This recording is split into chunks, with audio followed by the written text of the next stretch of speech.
What's up guys, my name is Jordan from Awesome Motoring and we are back with my Chevy SS that now has a lift kit on. I'm just kidding. So I brought here to Drew's shop because I need to get this thing properly tuned on the dyno. Now it's time for some power pulls with the ITBs that are on this car. The only problem is I don't have a wideband, so we don't know what kind of feel this thing is getting. I only know that it's kind of happy at wide open throttle. That's about it. So we're about to install the O2 and the wideband inside the car. This is going to be a little guide on how to do it because I don't see many videos online just explaining how to do it. Gosh, sauerkraut. Wow. So this is a Bosch O2 sensor. So this means that probably not going to fail. It's German. That means that this Holden Commodore Chevy SS is now 1/10 German. Why did you have to rev bomb it before I had to work on it? Oh, is it hot? Yeah, the exhaust is hot, but I don't care. I already got 3rd-degree burns on my leg. They're coming out pretty well. So there's these little tabs on the connectors of the O2 sensors with these Chevys. And you just gotta, there it is. I've done this so many times. I'm good with my fingers, ladies. Listen, I'll put his number up here now.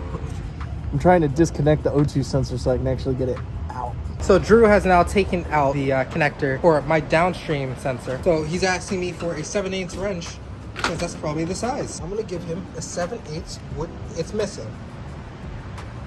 It's missing. I want to see what it looks like. That is what a O2 looks like, sir. And then this is how big your O2 that's going in. Yep. And always remember to put a little bit of anti-seize on the threads. It's gonna help you later. Yep. Which it was already on. Thankfully, AEM and Bosch add that, so you don't have to add it. So, but yeah, if you ever want to take it off, it helps. So I'm trying to figure out where I want to run his O2 sensor, and I think I could zip tie it up and over the exhaust and then run it along the frame rail towards the front of the car, where there's already a hole in the firewall where we can run everything to. Don't want to put it where your steering shaft is. That's where your column is. That's a bad idea. Show me where your holes are. Is there a grommet there? So there's a grommet underneath your windshield wiper. That could work, because that hole might be for a clutch as well, since all the cars are pretty much the same. All right, so since my car is automatic, there is a spot where the slave would go inside. The SSs are what we're thinking right now, because they didn't really change the chassis between manual and automatic transmission. That wouldn't really make much sense. So we're gonna see if there's a spot where we can fit through our piping, and some luck with that. We give you guys a new spot to put the O2 in. So there were 2 clips that you just took out there? So I took one clip out. I'm trying to take this back one out. It's a little harder to get to because it's on a bit of an angle. And I lost my nice panel popper for these things. So I have to improvise. It's all about improvising, guys. So like we were saying before, X marks the spot right there where the pedal would go. That's what we're looking at right there. It's got to be where like this cushion is. Okay. You see like in there? Yeah, I know what you mean. It's got to be where it is because that's where it was next to. You are enough. I am Knuff. We found X marks the spot over here, and now we just got to keep drilling with a bigger bit until we get to our size. This was a pain to get in the last time though. All right, let me go with one size bigger. I think I see daylight.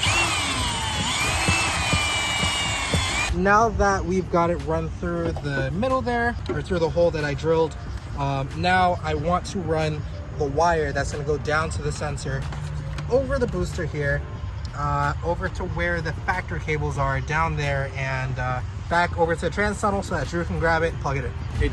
It's going up, and your exhaust and your header's like here. Okay. So I have it zip tied to your upstream wires. All right, it is now raining. We are looking for a place to tap in for power and ground for it.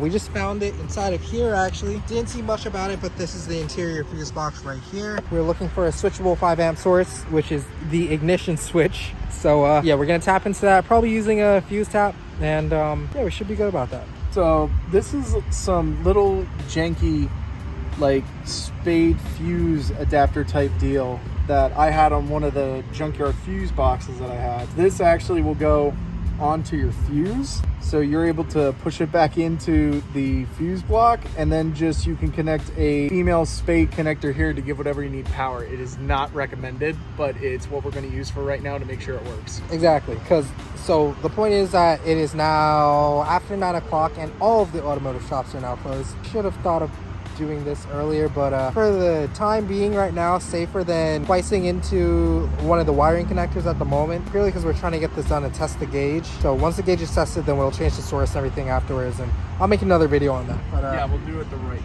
yeah, this is the way how to get it done. And just like that, after hooking everything up, hooking it up to power, we now have power through a gauge and power through our gauge.